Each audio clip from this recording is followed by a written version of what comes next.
So here we are, and it's great that all of you have taken this time on a Saturday afternoon or whatever the time might be in your area to join this conference and be able to learn a little bit about vasculitis. So this is a group of diseases that the average person has probably not even heard of.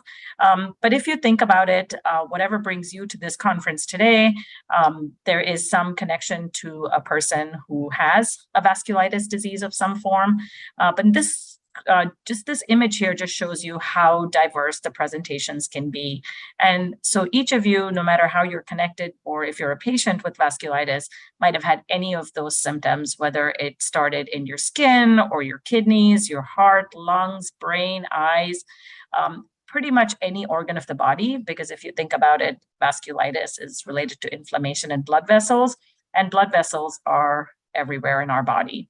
And so affecting those blood vessels, we could see either blood loss, the fancy word for which is hemorrhage, loss of blood flow, the fancy word for which is ischemia, and inflammation, which just means kind of think about it like it's on fire. So here we have different parts of your body that are basically on fire, which could be major vital organs. So that definitely is not something to take lightly. We then have, say, a person in front of us with one of these symptoms, and we might put you through this whole battery of tests. And it really is a diagnostic journey. And I'm sure each of you has your own story to share. I myself, from my years in practice, can share a number of cases with you, each with a completely different journey. And so we might run this whole battery of tests. It might involve blood tests, urine tests, some fancy antibody tests that most people can't even pronounce or spell out. And that includes physicians, other tests of different organs that are managed by different specialists, whether it's the cardiologists, the lung doctors, the kidney doctors, the skin doctors, the eye doctors. There's any number of specialists that might be involved, the radiologists. We need physicians of every single specialty to come on board with these patients in some situations. So how common are these diseases?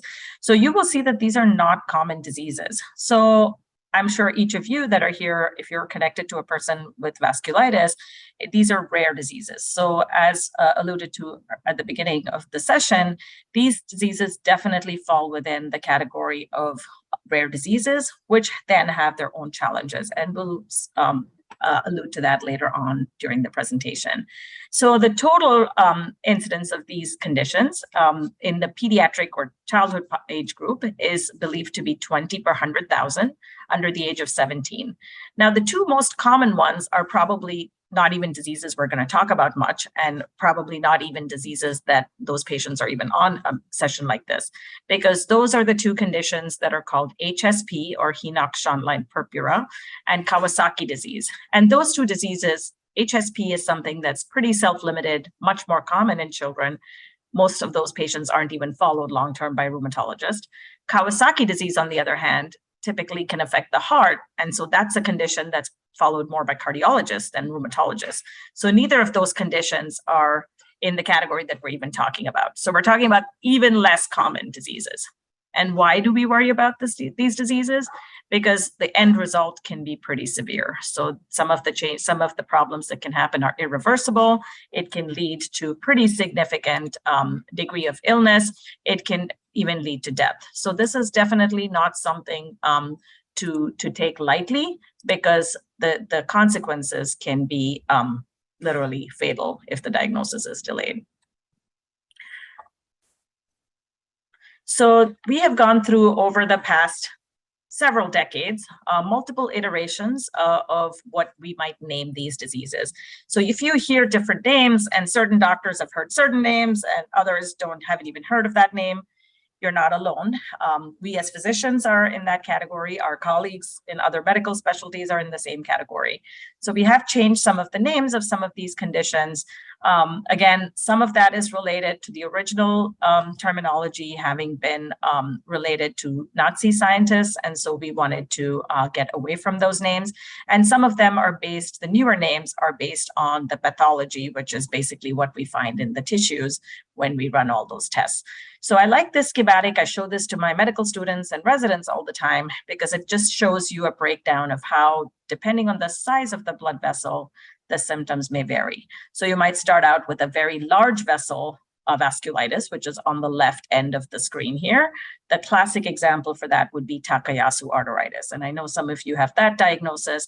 That affects the largest blood vessels in the body, of which the classic example is the aorta. So that is your largest blood vessel.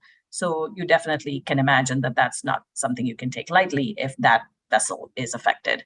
Then we go on to the medium vessel at the top, which includes a condition called polyarteritis nodosa, which which can affect different organs, but involves the same size of vessels as Kawasaki disease, which I mentioned. And then I'm going to come to the lower part of the screen where you see the group of conditions called ANCA-associated small vessel vasculitis.